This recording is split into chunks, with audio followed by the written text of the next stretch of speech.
That's crazy. Definitely gonna have to get me some crystal bugs going on. I mean, you might as well because you put so much time and effort, and this is right up your alley, dude. Take this info and duplicate the experiment, and let's see if we can make bugs out of.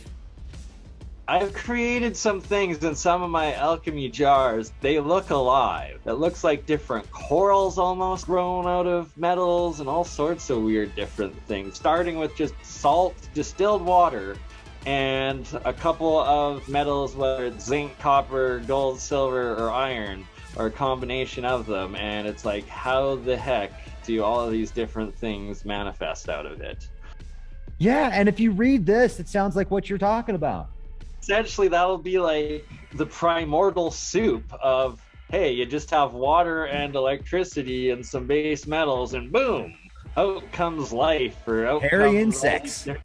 Make sure you go to shopc60.com, use the code LEAK10 or click the link specific and you'll get 10% off. This is the best carbon 60 on the planet, and they've now got it in single packs, and it's great for your pets.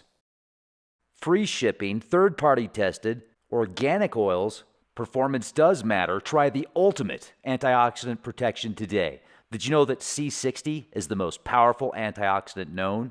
Not only can C60 help maximize the efficiency of the cells in producing energy, but it may also provide cellular protection against many toxic environmental factors.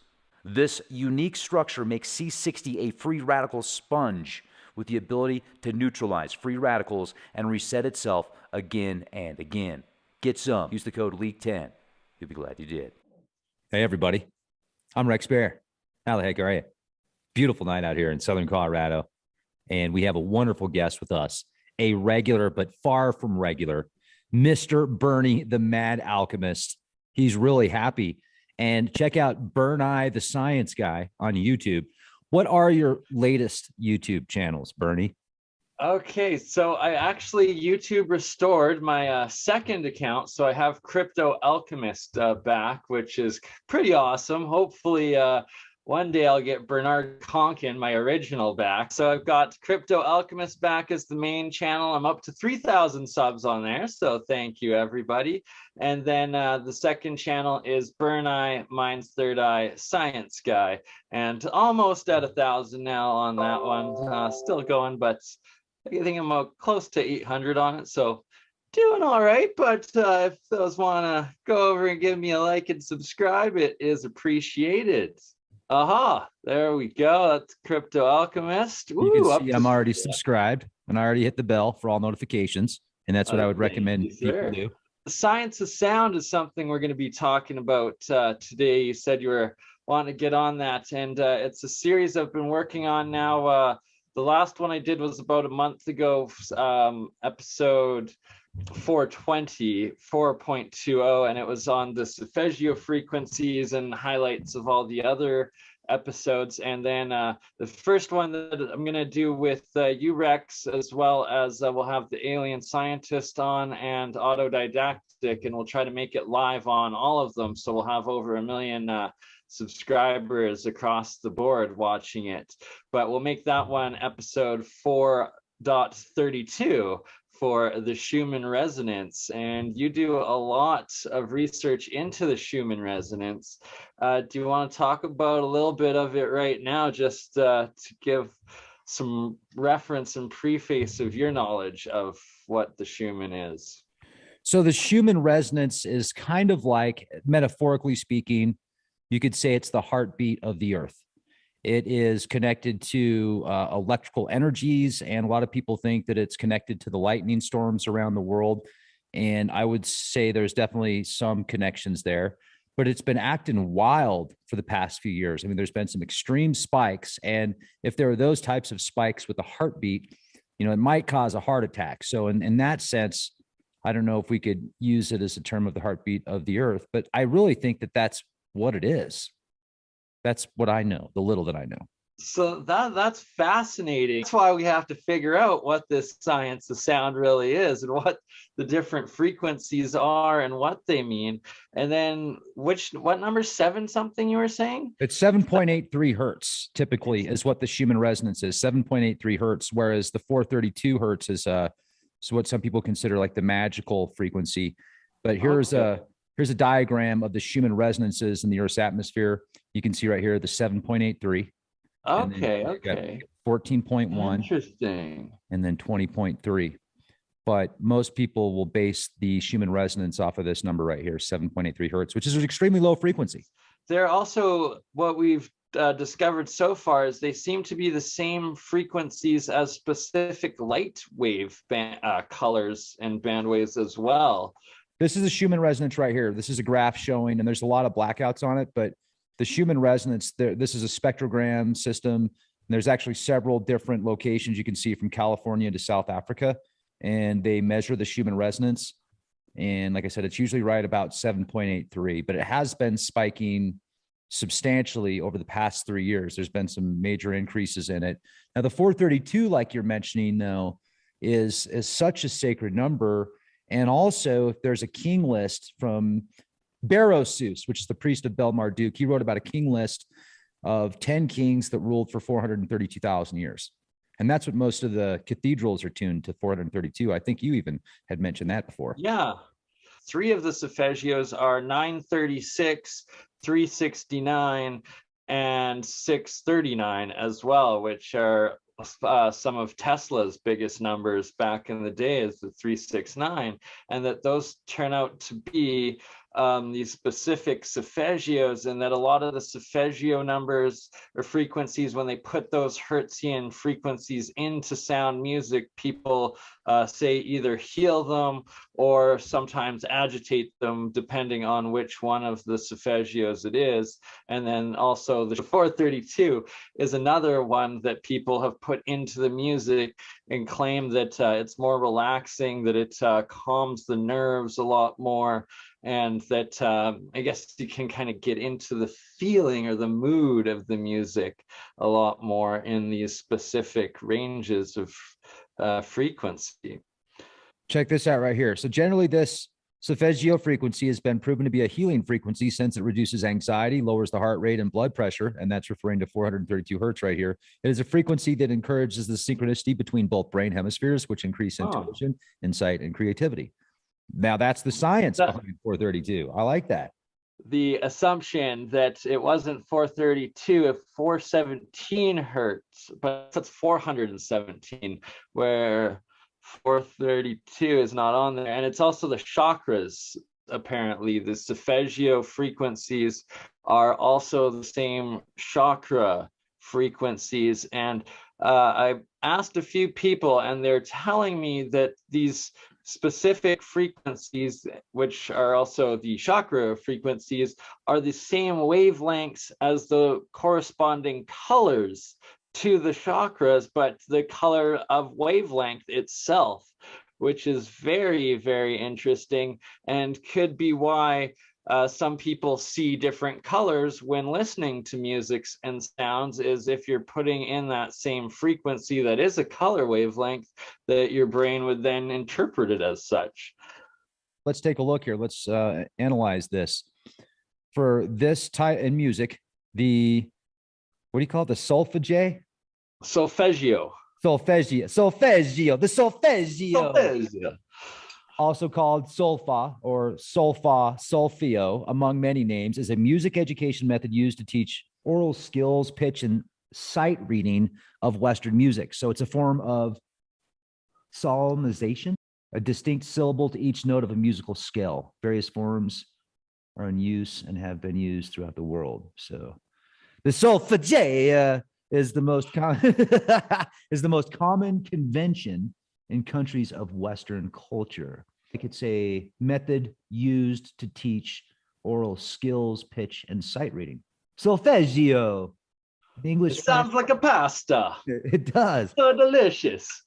The general term, solemnization, referring to any system of denoting pitches of a musical scale by syllables, including those used in India and Japan, as well as solfeggi, come from French Solemnization from the Latin. Wow. Syllables, sol and me. The verb to solfe means to sing a passage. Huh. So it doesn't look like it's a specific frequency. It's a way to tell pitches. And then what you were showing us there, the numbers you were showing us are actually the frequency of that sound of that chakra, of that vibrational chakra. That's what we were looking at. Okay, that makes sense. Yeah, right. And then so that now it's like we're connecting sound, pitch, and these specific frequencies. And the next step I'm going to have to look deeper into is the color wavelengths of light, and that if there's these corresponding same numbers in specific colors as there are in these magical sound tones that so many claim to heal and are the measurement, I guess, and scale of how we syllableize and say our words. Yeah, and be careful what you say. Be careful what you think, because every time you think or you say something, you're creating a frequency which creates a vibrational energy, and sematics, which are syllables or symbols created from sound. So you think something positive, you're creating positive symbols, positive sounds, positive vibration. You think negative, you do the opposite. And this is, if we're looking at the light spectrum here, you got the visible spectrum, which is like 0.1% of the electromagnetic light spectrum. And then your brain filters out about 50% of that. And then we also, when we go look at the ancient descriptions of the chakras, they knew exactly where the chakras were. And that can be validated now with Kirlian photography. You can see the chakras and the colors, and they were able to verify thousands of years ago where the chakras were and which chakra had the lower vibration based upon the color. They knew that. And now we can verify it with science. So did they have science that got lost at one point? I believe so. And then they passed this information on through metaphors and stories and scriptures and prophecies and, cuneiform tablets and all sorts of other secret societies and mystery schools. And now we can go back and we can say, okay, they knew what we are rediscovering now. So we look at frequency, and then we realize that if you have a world bombarded with 440 hertz, which is disharmonious, versus 432, which is harmonious, you have a completely different vibration overlapping the world that we live in. It's quite fascinating to think about. Right. And before you got rid of that scale, though, the red blue got ultraviolet on one end and infrared on the other end of our visual light spectrum. And apparently, another thing I'm looking into here is like this cobalt glass and blue glass, and it was in a lot of these old walkways and above ground roofing, that like sidewalks and stuff, even in America and stuff, they had this cobalt glass that lit up the under carriages. But my friend Mike, who I've introduced you to a few times with Faraday research, he's got some of them, and he's using them now to be able to visualize and record and monitor orgone energy, which is essentially a type of static electricity, but also says that its aura energy is this orgone energy, and that our aura is actually visible under this UV light, the blue light, the lower spectrum, compared to the infrared light that we've all heard the rumors of, the infrared goggles where the military saw demons and all of that. So it's like, is the aura on the UV and the demons on the infrared? Well, oh, you muted yourself, Rex. Oh, I thought I unmuted myself. Our definition of demons, it's verbiage here. Once again, they could be just a natural part of life, and they are a different type of life form. And then based upon people's perceptions through the years, they're going to call them demon or something to label it or spirit sort of thing, right? Just like a higher dimensional energy in the infrared, and then our life energy, our aura, in that UV. And it's also part of it I find so fascinating, and my understanding of electricity and Tesla's work. Oh, Rex, are you still there? Yeah, I'm here. Oh, okay. Oh, you're just holding your face. It looked like you froze. Sorry. Probably did. But there's the UV, the ultraviolets, and that's cold electricity, and that it seems like this cold electricity is what Tesla was working with, and how they're able to get free electricity by using cold electricity, where currently all of our circuits, all of our technology is run off of this infrared high hot electricity, and that's why you get the resistance, and then it starts putting out heat. But on the spectrum of energy, it's exponentially more dense and huge than the little UV cold electricity, so that you're having to generate and then broadcast this much denser, huge energy wave of electricity going through, where if we were all operating on this cooler UV bandwidth of electricity, that you're not gonna have to burn as much, you're not going to have to generate as much of the energy to pump through the electrical grid before amping it up through your transistors and oh gosh, what's the word? It'll come back to me, but the different coils and stuff within the electrical systems, the big boxes outside of your electrical substation. Transformers. Whatever. Transformer, there we go. The Transformers, transforming it up. meets Step up and step down transformers. That's exactly what they are, the transforming it. And that if we run it on that cold UV blue cold electricity, and then when it gets to the spot that you're using it, step it up to the hot IR infrared bandwidth, that we'd get a lot more out of it. And that's why, like, for instance, LED lights pretty much use zero electricity at all, is that they're actually on this colder electricity wavelength, as opposed to the incandescent bulbs, where you're getting so much energy loss from the heat loss of it, the resistance of it coming out. Yeah, I know very little about that. That's interesting. How are the alchemy experiments working out? Very good. So here we got, this one is monoatomic silver, zinc, and gold combination together. And I only ever drink the water off the top, never ever consuming the bottom stuff. But who knows? That might be how you turn blue and into a demigod, but I'm not going to go there this far.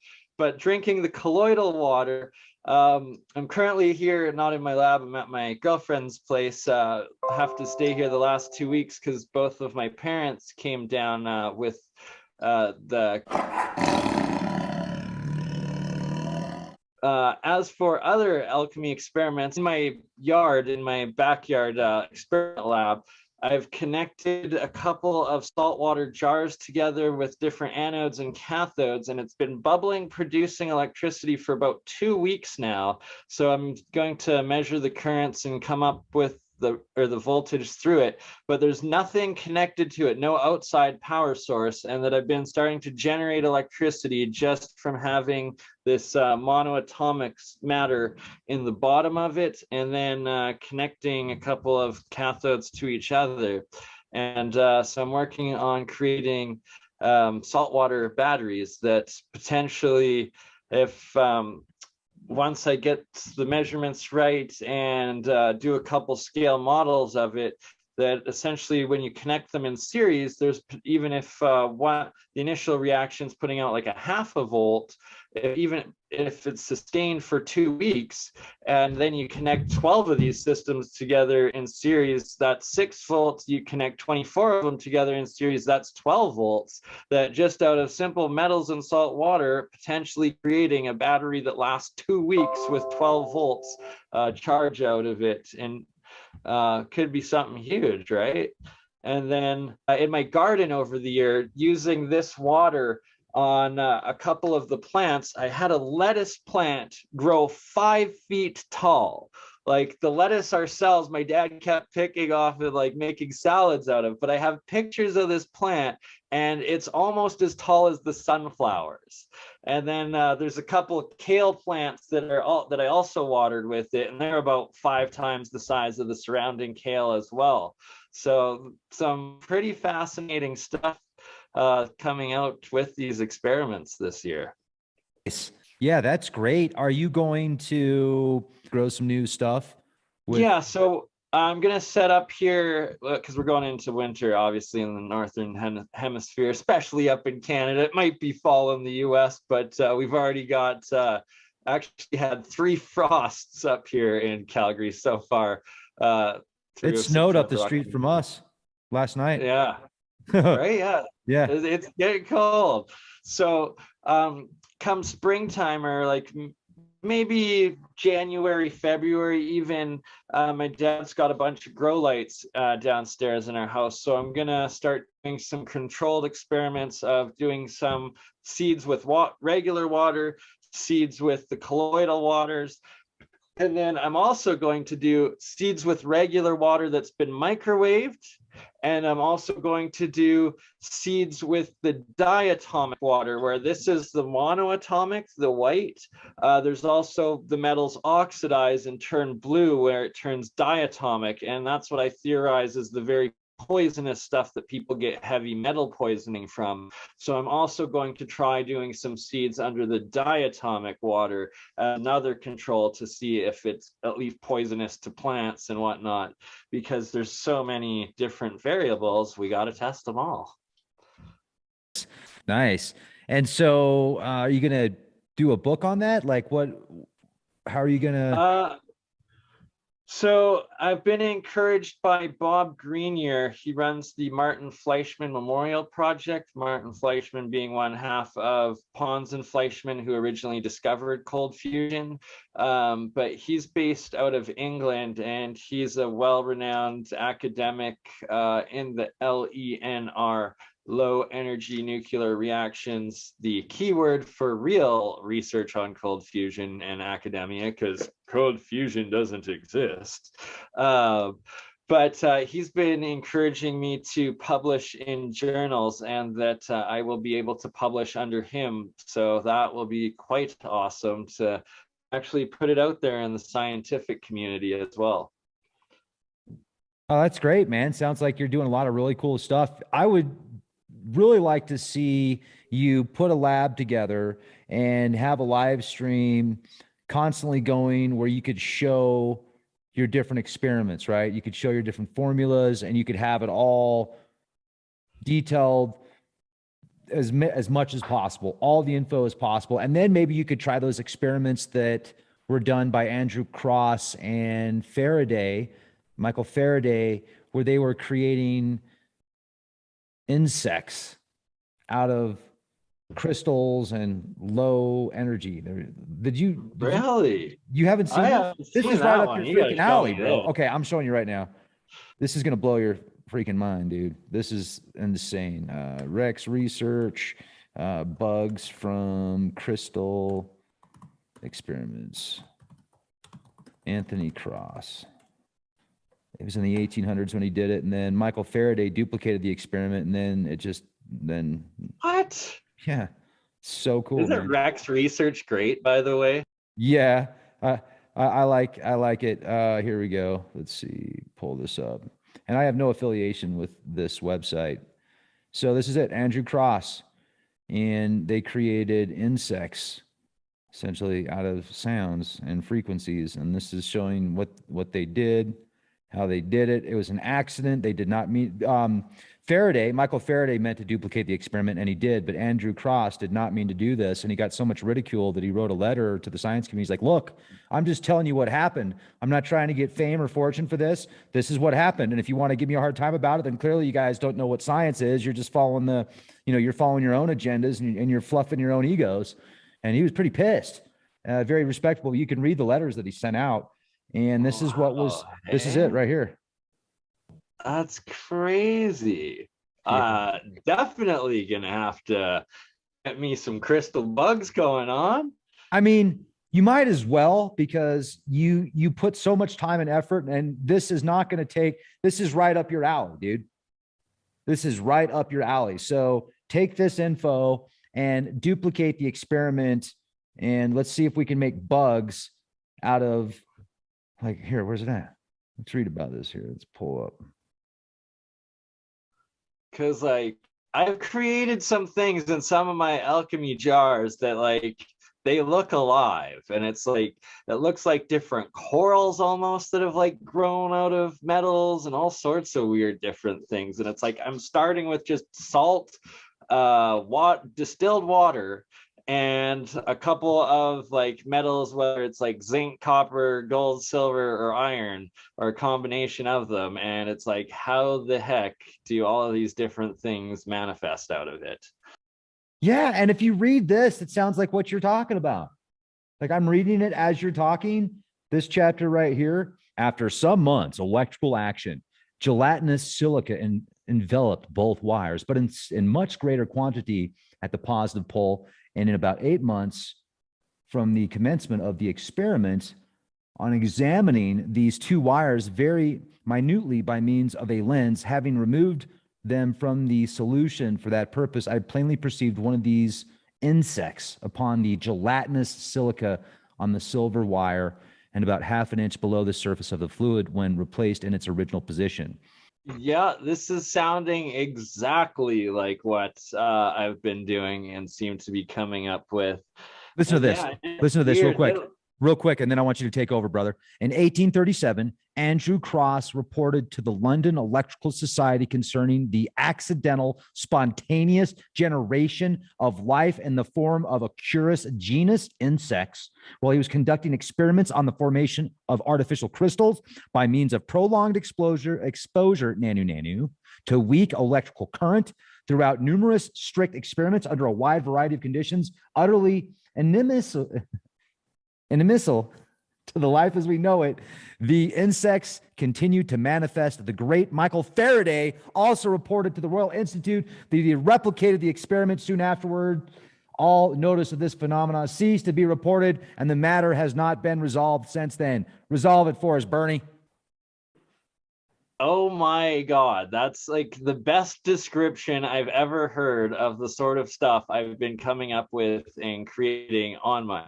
And it's exactly, especially on the anode side, that these transmutations happen and these little clusters of things start to form. And then it's like they literally like swim around in the water and like stay at certain levels and like grow different hairs off of them. And like it's so strange, but it's exactly like what was just described there. So wow, I'm going to literally be reproducing some of Michael Faraday's original reproductions of Rau's work. That's mind-blowing right there. I think that it was designed for you in the 21st century to do. I mean, that's you, brother. And this could take you to the next level. Now, this is what you're going to have to do, though. You're going to have to figure out a way to make it completely sanitary. You're going to have to figure out the ways to follow all the protocols and document the results, record the results. And if you pull an insect out of that thing, dude, it's a game changer for you. It's an app for everybody. It's a game changer for everybody. Yeah.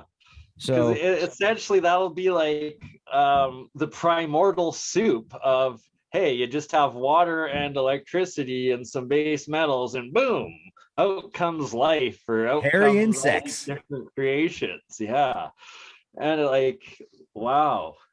Yeah, like there's things that have grown that look like these nanotubed worms and like all sorts of these like, you remember Groot. I like next time we're on here, maybe next couple weeks or so, when I'm back at in my lab, I'll show you Groot the iron root #2 that has grown.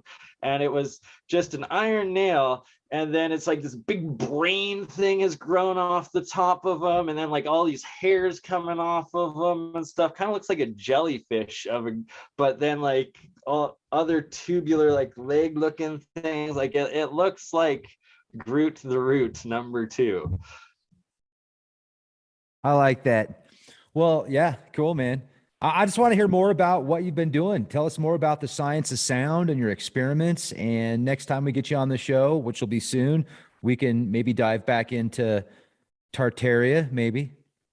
Maybe indeed. So I think it's fascinating, but I just, we talked off air and I don't need to bring that up here. But yeah, man, I think it's fascinating. I'll briefly mention one part of it that real discoveries we've been making is around the Azov, well, actually, so it's the other side of the Azov Sea. It's off the Black Sea where the Dnieper River meets the Black Sea. So right in the area of contention of the conflict right now.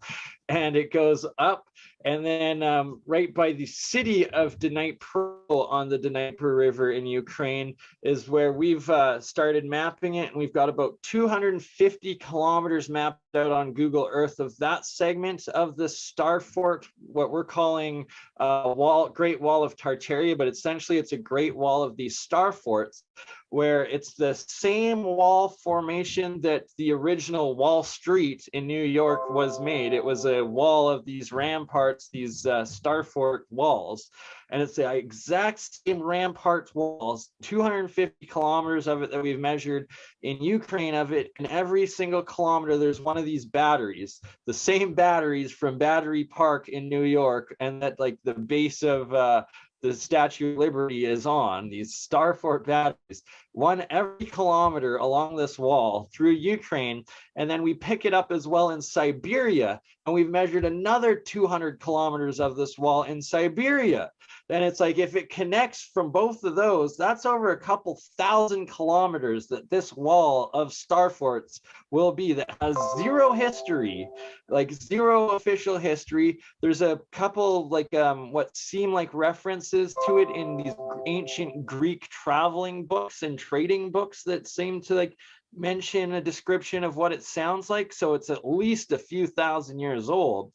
And that it's the same design, the same infrastructure as what originally based New York was made out of. So it's like there's something so much more to these star forts and to this lost whatever it was. And then I was looking at, if you remember that one picture of the one in Portugal there that we did as one of the thumbnails for the last one, I took another look at it, and what it seems like is that it's actually water that is being pumped up from an underground aquifer to the very top, the highest point in it, and then it must cascade down. And that's why all of the channels were filled with water and how they were filled with water, because these star forts, it's like they're moats upon moats upon moats, and the ancient depictions of them, yet there's no modern water sources around them. And then it's like you hear these ancient stories of like the Babylonian water gardens and all this stuff. It's like, were these star forts?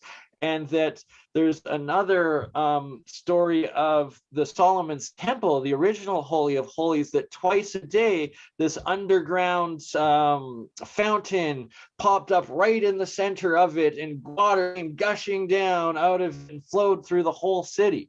And this is documented in the Old Testament of the original Solomon's Temple. It's like, it looks like a star fort too. So were these star forts the leftover ancient remnants, and that they were all just water powered from these ancient underground aquifers? But then that also would infer that they would have had to have been built from the underground up just to like do all of that much. And in that age, it's mind-blowing more and more. But I'll get into it in one of our next podcasts for sure. Yeah, like let's find out if this goes back to the Atlantean times. And that's what it's starting to look like. Yeah. Yeah. And then just built over, and then the Knights Templar can get credit on some of these that they might or might not had, you know, a part in building, but maybe they've been retrofitted and these secrets have been passed on to them, is what I think. I think the secrets have been passed on to them. Some of the secrets of the buildings and the builders, that would make more sense, especially if you can take it back. But I just don't know enough about it. And I think that it's incredible. And I would like to see more about that. So let's definitely do a follow-up on that. For sure. For sure. Okay. And then a little bit more of the science stuff I've been doing. I've started a series called Year of the Coil, and I've been bringing together a whole bunch of backyard scientists that have been making these anti-gravity hover coils and free energy coils and stuff like that. So I'll just play a little clip here. I've got it muted, but this is Mike from Space's triple solenoid coil, where the red and the green are positive negatives, and it's like a triple bifilar layer of coils that he's getting both several times over amplification unity on, as well as some hovering anti-gravity effects in the center, which essentially is like a counter space of it. Let's see. Oh, come on. There we go. Now my mouse is working. Okay, then there's Gerald. This right here is a double bifilar coil, but when you put specific frequencies through it, it just goes pop and starts levitating right over top. And that they're working, a couple guys I'm working with are essentially trying to create hoverboards out of these. So who knows, we might have Jetsons hoverboards within a short period of time if we can keep the technology going. And development going, and keep bringing all of these geniuses and their different designs together. And that also with these coils, the same guy, Gerald here, he just exposed seeds for about 30 seconds to one of these coils fired up, and then grew them next to regular seeds, and he got about 3 to 4 times the yield and growth rate off the seeds that were just exposed for only 30 seconds to these frequencies. Here's a few other different types of the coils that he's got. There's a star coil, a rodent, couple of types of rodent coils, the different bifilar coils, and that all of these coils, these toroids, that what people don't know is that when you have a copper in a spiral, it creates a magnetic field when you put electrical current through it. So then when you have like these triple different coils going and whatnot, you're starting to get what David Soretta likes referring to the field within the field within the field, or the bubble within the bubble within the bubble. And that when you get that gyroscopic 3 fields within each other, that now you're finally starting to break the boundaries of our 3rd dimensional realm and into the higher dimensional energetic realms of counter space and however many dimensions our universe folds up to in itself. And yeah, so that's one of the series that we're doing. And then let's see what else highlights I've got for you. Oh yeah, some more of the science of sound itself that we will all be a part of on the next one. But that I've got like Michael Boyd, who you've met, we did an episode with. He sent me a few of these acoustic levitators that you can buy off of Amazon for very cheap. But also my friend, another YouTube channel, Join the Technicians, Jeremiah, up in this top left corner, there we go. He built his own little acoustic levitator just while we were on the show in Science of Sound episode 4 here. And there he's putting a laser reflecting off of the aluminum that is levitating there. So we can have a few of them back for our episode 432. Okay, so one last thing I will share with you here before we run out of time is... We will never run out of time, Bernie. We will always have time, my friend. But to finish this podcast, we will... Oops. Oh, God. His name is Bernie. He's a legend, and he has a dog behind him, and he's in the bathroom of his girlfriend's house right now. Hold on, show you. We're going to get 1 million views. Cute puppy videos. Right? It's all about the cute puppy videos. I can't. There we go. All right. I can. T2, are you finding your toy? The Medicine Hat Badland Guardians. So I'm going to be doing a trip out here in the next week to 2 weeks tops.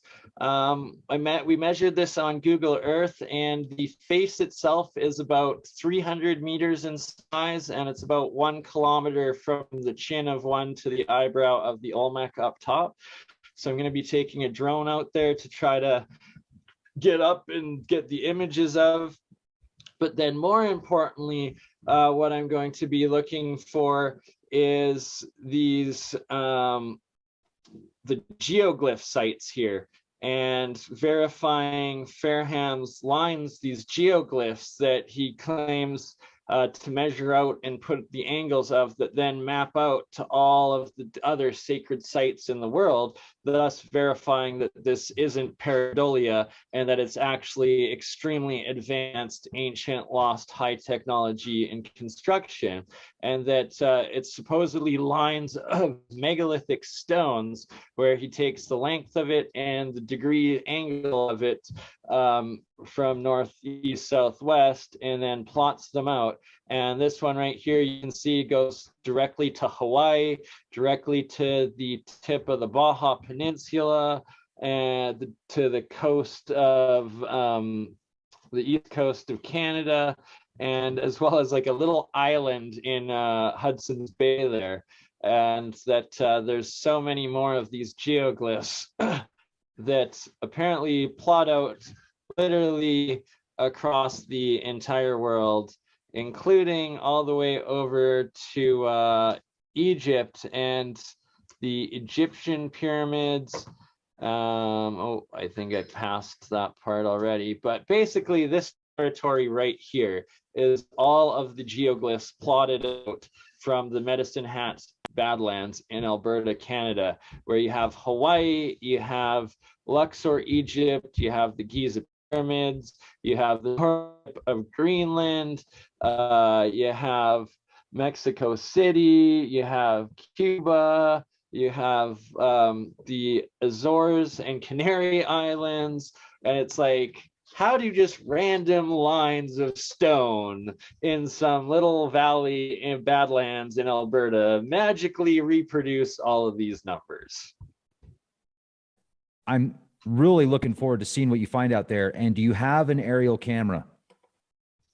Yeah, I've got a drone camera, or like a DJ Mini 2, I think. You got the Mini 2? Okay, yeah, that'll work. Yeah, that's got a work. 2.4 camera, I think, or a 4K. So you should be able to get it off the ground high enough as well. And now this is something that I am super intrigued, because these geoglyphs, I found some off the 33-degree parallel in California, the Blythe geoglyphs, and that area is very similar to Peru and Inca. And there's an abandoned town close to this area of Blythe that's called Inca, which is really weird. It's an abandoned town, and it's got all the same characteristics of the Nazca lines. And I think that it was a part of a global network where they used these were almost like markers, where not necessarily from space, but from high altitude, they had flying craft, and they were using like the geomagnetic, something with the magnetics of the ley earth. Lines essentially probably were part of it. Yeah, absolutely. The ley lines, like some energies from these ley lines, kind of like a bird. Don't birds use geomagnetic for their directional stuff or something like that? Let me see. Birds use geomagnetics for travel. Birds can see the Earth's magnetic field. Birds use Earth's magnetic field as sort of a heads-up display to help fly. And so if there are these magnetic fields off of these ley lines, and our ancestors, the ancients, actually had a way to power their craft with these ley lines, and they were building their cities off these ley lines. And these are markers. Like imagine being in a plane a few thousand years ago or 1,000 years ago that's flying off of these geomagnetic or just the Earth's magnetic fields. And you can, oh, there it is. There it is. Let's go say hi to Bob. Bob's down there by that one. I just see there's more to the story than like the ancients magically, or it was aliens. Aliens came down and they're like, right? I don't know what they put in this coffee, bro. Woohoo! C60. Dude, C60 gummies. Are you serious? C60 freaking gummies, dude. Gummies with carbon 60. And then I got single packs of C60. And this stuff's an MCT coconut oil. And I got it from shopc60.com. And I used the code LEAK10 and I got 10% off. You can too. That's amazing. I'm gonna have to try, because like, look at the energy that you have. It sells itself, really. It Brought to you sells in part itself. by The C60. Speaking of Ken Schwartz, I need to get a hold of him too. I think I have his email. I think he gave it to me. But he does a lot of the cold fusion LENR stuff too. And now I have my own monthly segment in the APEC conferences, the American Anti-Gravity Propulsion Engineering Conference. I have my own 1 hour LENR cold fusion segment, and he would be an awesome guest to have on and talk about all of his cold fusion work over the years. I would like to see that. And I would also, maybe I can facilitate a conversation where we're all talking and doing a presentation, because I think you guys 100%. could definitely ask some great questions, and I could, kind of, okay, yeah. And I'll just listen, like, yeah, I like this. Because this is definitely more your forte and his forte when it comes to the Mox fusion and the different energy stuff. You guys are way ahead of my thought process in that regards. And I'll just, I'll give you my opinions of it, and I think it'll be great. And dude, I think you're great, and I appreciate you, talking to us in your girlfriend's bathroom. It's the mirror that does it. It's the mirror. It's right next to the toilet. He's sitting on the toilet right now doing the interview. It's the bedroom. Oh man, I gotta lay off this Durban poison here. It's hilarious. You're awesome, dude. I really appreciate you, man. Thank you. And I appreciate your persistence, and I appreciate all that you do. I'll send you the link when this is uploaded, and I hope you keep being the change you want to see, man. Appreciate it, brother. Same to you. Much love and respect, and we'll see you all on the next one. Right on.